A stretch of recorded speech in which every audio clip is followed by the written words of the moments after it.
Now, there's a lot of change going on, obviously, throughout the country, and Trump supporters, they seem a little confused by it. They went to sleep on Monday night thinking that it would be a landslide victory, and they were very confident in where they were at going into the election. Will you accept the result if Joe Biden wins? No, Under any circumstance? no.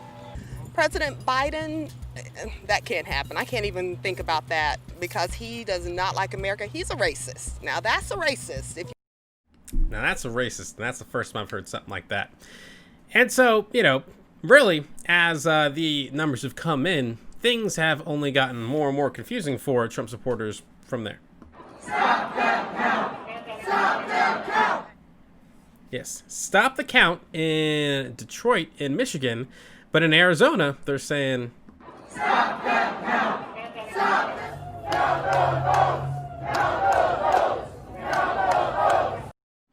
yeah, just not making a whole lot of sense there, right?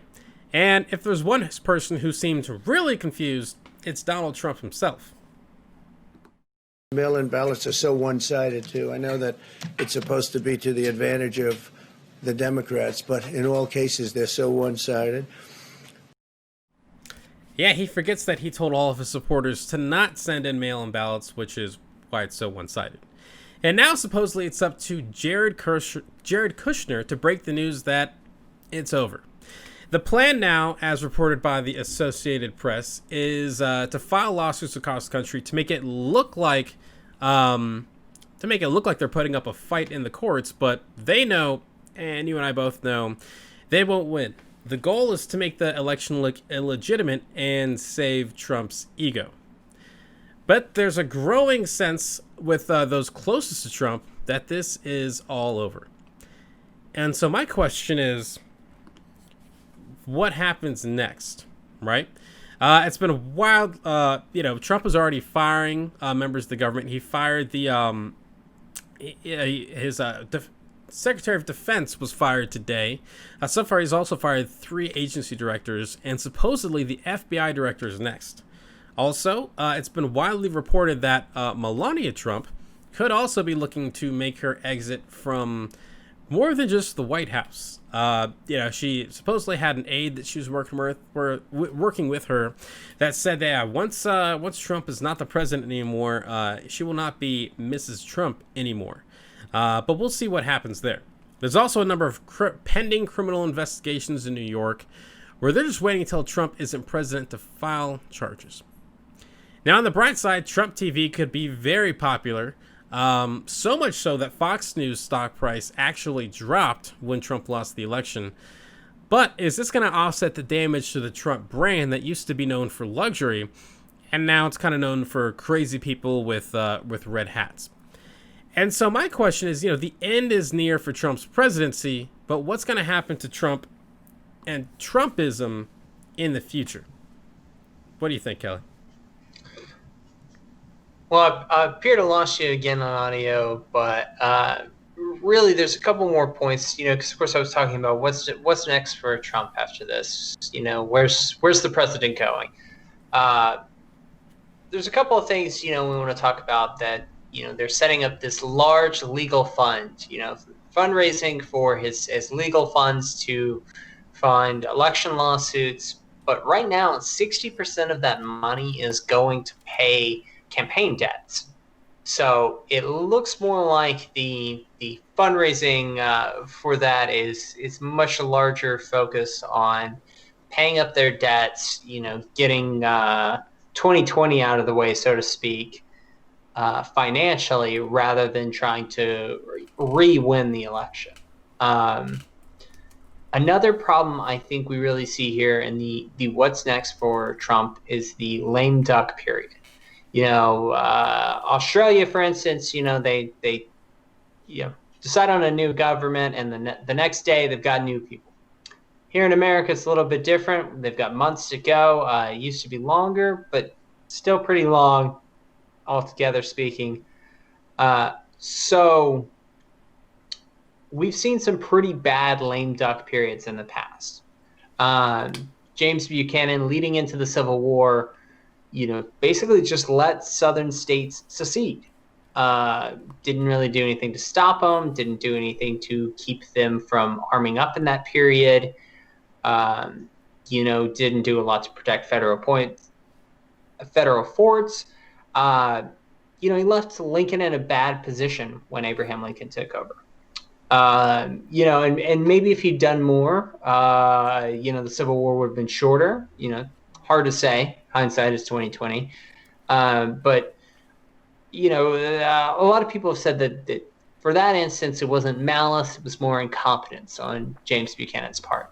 I think what we're looking at here is something much more like Benjamin Harrison. Benjamin Harrison took the presidency in between two of Grover Cleveland's terms, and did everything he could to hold on to the presidency. That's why we have two Dakotas, for instance. We packed the Electoral College with all these Midwestern states to give Harrison's party the win.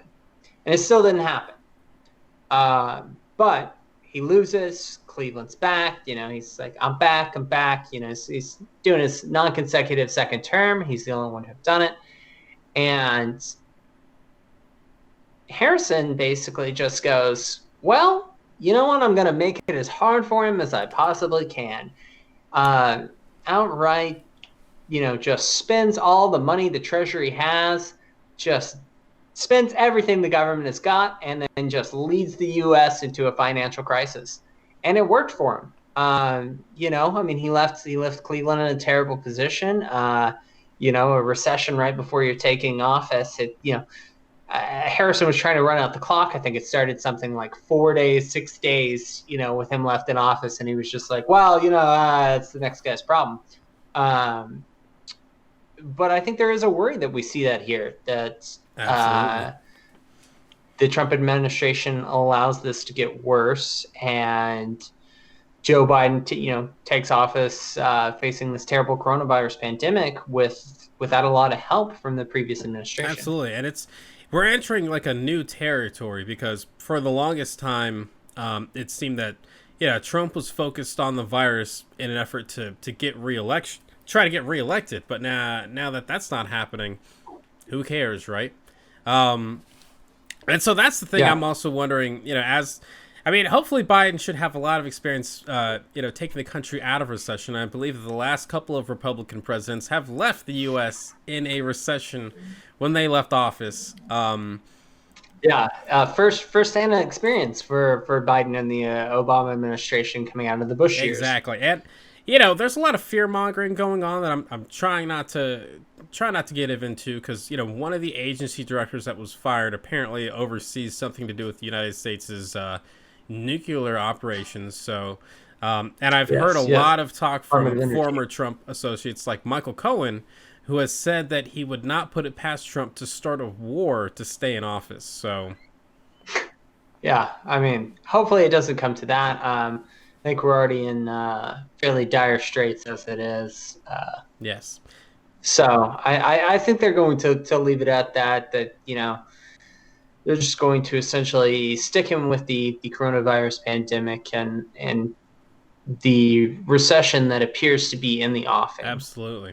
And I'm curious about a 2024 run, because, in the next 4 years, Trump has kind of more or less admitted that he owes, $400 million. And so, like, the next couple of years for him, and, the Trump brand, I'm sure that Trump's making money when he's in office, especially a lot of those foreign dignitaries visiting his little hotel across the street from the White House there. But when he's not the president anymore, he's not going to, he's probably going to lose some support just from folks moving around in general. And so I'm wondering what his standing is actually going to look like by 2024.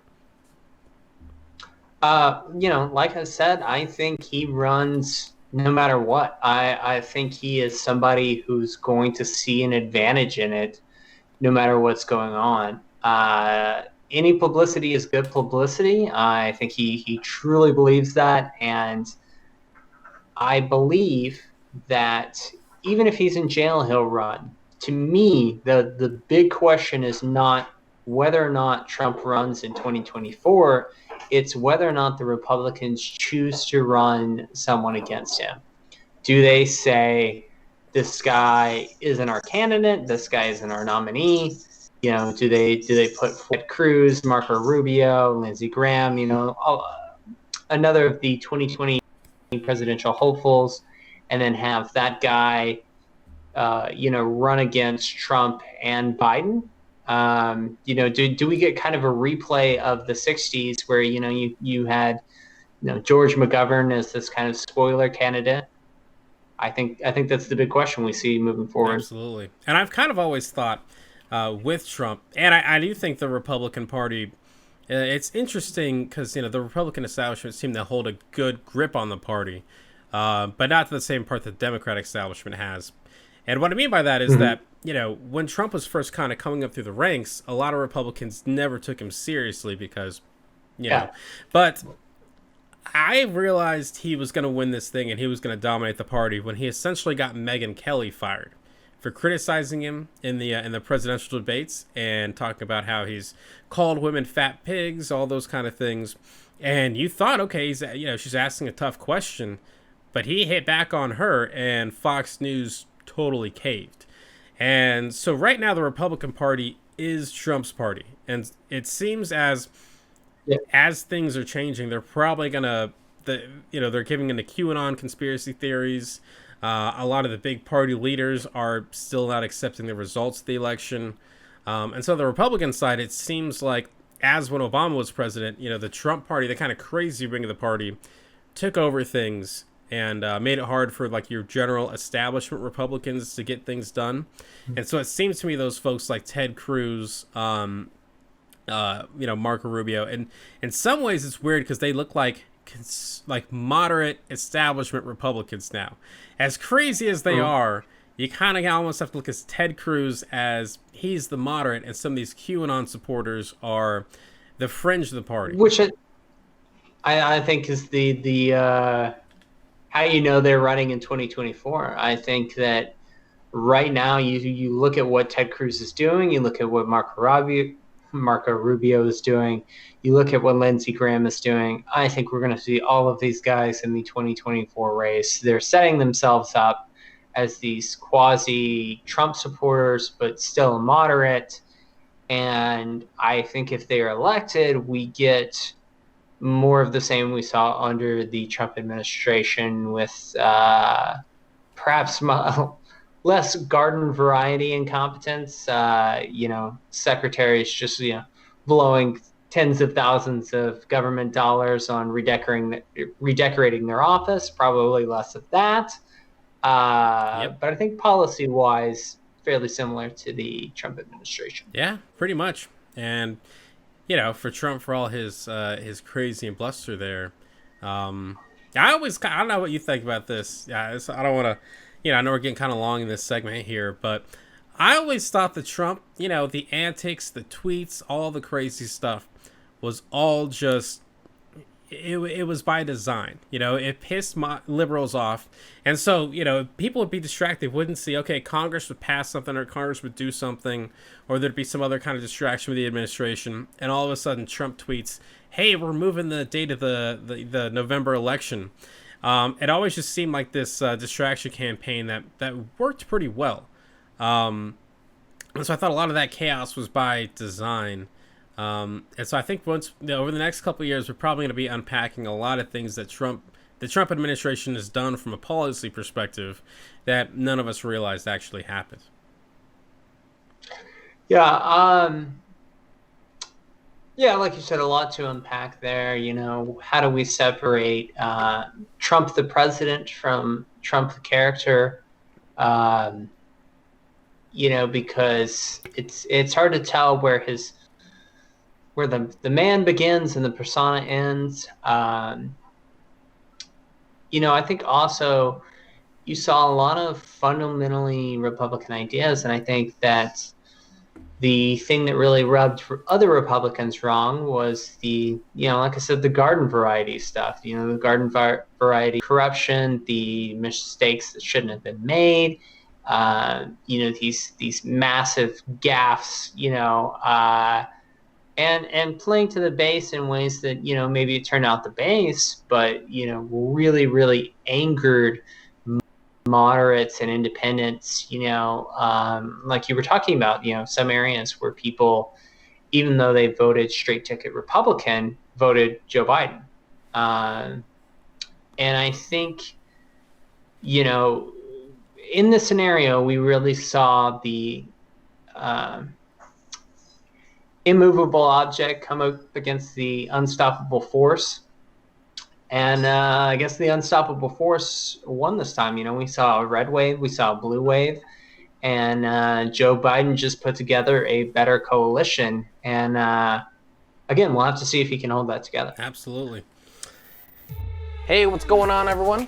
Thank you so much for watching Citizen Pete. I really appreciate it.